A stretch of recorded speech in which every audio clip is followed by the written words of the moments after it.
민족 최대의 명절 설이 되면 온 가족이 모처럼 한데 모여서 시간을 보내면서 가족의 중요성을 다시 한번 느낄 수 있습니다. 건강한 가정을 세우는 것과 한국교회의 건강한 미래는 분명히 밀접한 연관이 있을 텐데요. 네, 오늘은 취재 기자와 함께 가정사역의 현실과 과제를 짚어보겠습니다. 박세현 기자 어서 오세요. 네, 두 분 새해 복 많이 받으세요. 새해 복 많이 받으십시오. 네. 예. 한국교회가 가정사역에 대해 좀 어떻게 바라보고 있나요? 7, 80년대 이제 한국교회가 폭발적으로 부흥하던 시기에는 이제 가정을 어떤 사역의 대상으로 보는 분위기는 아니었다고 합니다. 네. 가정보다는 이제 교회 중심 사역이라든지 국내외 선교만이 거룩한 사역이라고 생각한 건데요. 그렇다 보니 교회에 이제 헌신된 성도나 직분자들이 가정을 소홀히 하면서 많은 문제가 발생을 했습니다. 부모와 자녀 간의 대화가 단절되고 신앙을 전수받지 못한 다음 세대가 세상으로 내몰려 방황하는 악순환이 이어진 건데요. 하지만 최근의 인식은 조금 달라진 것으로 나타나고 있습니다. 네. 행복발전소 하이패밀리가 전국 603개 교회를 대상으로 가정사역 실태조사를 실시했는데요. 49%가 현재 자신이 섬기는 교회에서 가장 부족하다고 느끼는 사역으로 가정상담 사역을 꼽았습니다.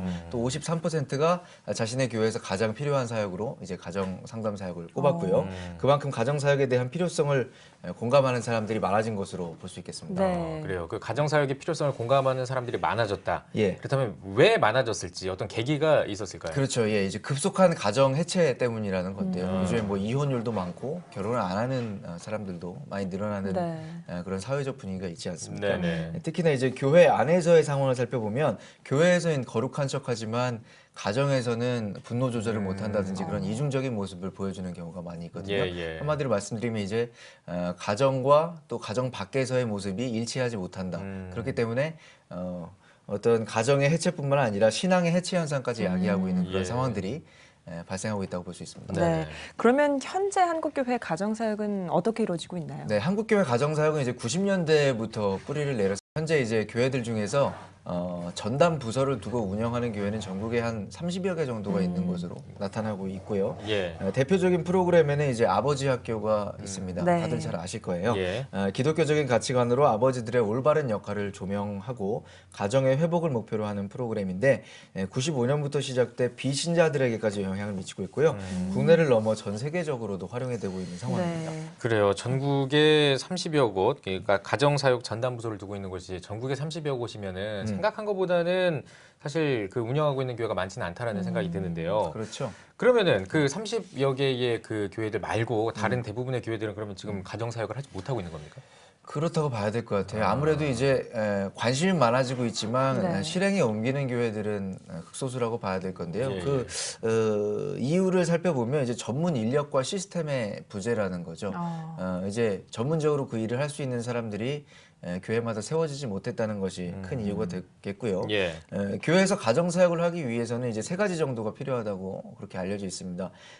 조직, 그러니까 가정사역위원회, 예. 그리고 콘텐츠, 강사 이런 것들이 필요하다고 이야기하는데 세 가지 요소가 모두 갖춰진 교회는 14% 정도에 불과하고 세 요소 모두 없는 교회는 45%나 된다고 알려져 있습니다. 예. 또 한 가지가 가정사역의 특성상 목회자가 먼저 자신의 가정을 오픈해야 공감을 이끌어낼 수 있는데 우리나라의 그 교회 사역의 경우에 양적인 성장이 어떤 교회 그 목회 성장의 척도로 불리는 만큼 예. 이제 작은 교회 목회자들 경우에는 자신의 가정을 이렇게 오픈하고 나아갈 수 있는 현실적인 상황이 안 된다고 쉽지가 않죠. 예.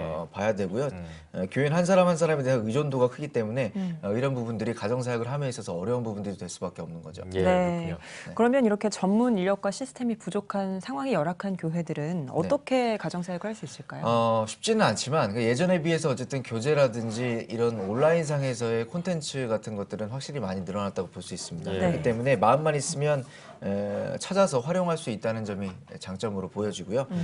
가정에 대해서 같이 고민하고 공부해 나갈 수 있는 그 마음 맞는 사람 몇 사람들만 모인다면 어떤 이런 온라인 교재라든지 이런 부분을 활용할 수 있고 그게 안 된다면 이제 전문 기관과의 연대도 생각해 볼 수가 있을 것 같아요. 예. 목회자 부부가 먼저 훈련을 받아서 사역의 방향을 설정할 수도 있고 그게 아니라면 어떤 그 교회 내 직분자들이 먼저 훈련을 받고 또 사역자로서 또 감당해 나갈 수 있는 부분도 될 수가 있을 것 같습니다. 예, 네. 알겠습니다. 뭐 아무리 시대가 변하더라도 이 성경적인 가정, 이 가정이 가장 이상적인 가정이라고 할 수 있을 텐데 네. 참 지금 이제 시기가 좋지 않습니까? 민족 최대 명절 설 연휴인데 그렇죠, 예. 설 연휴인 만큼 이런 고민들도 좀 커질 것 같습니다. 예, 어떻게 하면은 만들어 나갈 수가 예. 있을까요? 예, 저도 잘 못 만들고 있는데 먼저 예. 그 성경적으로 이제 봤을 때 가장의 통치의 권위를 내려놔야 된다는 거죠. 예. 이제 아무래도 유교적인 뿌리가 우리나라에 깊게 지금 있다 보니까 네. 가장하면은 어떤 가부장적인 권위 이런 것들을 아직까지도 생각하는 분위기가 있거든요. 예. 하지만 성경에서는 이제 남자는 여자를 사랑하고 말하고 있기 때문에 이런 섬김의 가치와 충돌할 수 있습니다. 때문에 그런 권위를 좀 내려놔야 되겠고 두 번째는 부부 중심의 가정을 이제 만들어 나가야 되는데요.